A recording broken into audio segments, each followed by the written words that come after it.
أقول.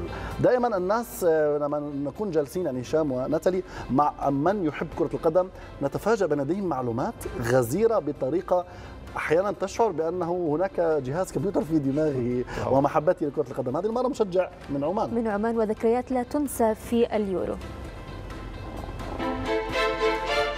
عشق الصحافة الرياضية لشاب تعدى للتو سن 40 عاما، وحبه للمستديرة كرة القدم وبطولاتها ومسابقاتها خصوصا كأس أوروبا هي من دفعت سالم تبوك لتدوين وأرشفة بطولات كأس أوروبا.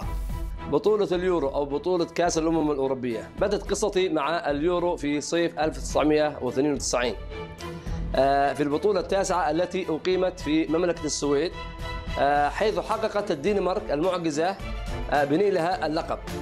في هذه البطولة احتفظنا يعني ببعض الأشياء، منها مجلة الوطن الرياضي اللبنانية، وعلى صورة الغلاف لعيبة الدنمارك وهم يحملون كأس البطولة.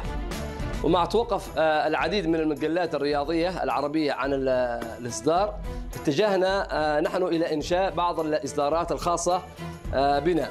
فمن الأشياء الجديدة تم إصدار مجلة جديدة بعنوان بطولة النخبة الخاصة بيورو 2024.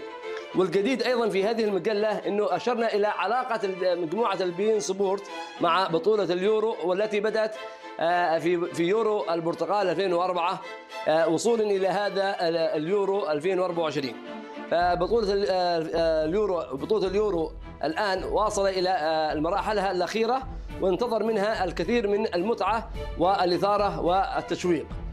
تبوك يعتبر أحد الأسماء التي أصبح لها دور في أرشفة البطولات الأوروبية، وما هذه الصور إلا أكبر الأدلة على حب وعشق لتبوك لكأس أوروبا. تعتبر بطولة اليورو بطولة مميزة بالنسبة إذا قارناها بالبطولات القارية المختلفة، مع أنها تعتبر بطولة حديثة إذا قارناها بالبطولات القارية الأخرى كبطولة كوبا أمريكا التي بدأت في عام 1916، وبطولة إفريقيا التي بدأت في عام 1957، وبطولة آسيا التي بدأت في عام 1956، بينما البطولة الأوروبية بدأت في عام 1960. ويعمل تبوك مدرسا بمدرسة السلطان قابوس في صلالة، وهو يفتخر بأرشفة كأس أوروبا طوال تلك السنوات. معلومات رائعة يمتلكها سالم فعلا، وذكريات أيضا رائعة يمتلكها ويحتفظ فيها.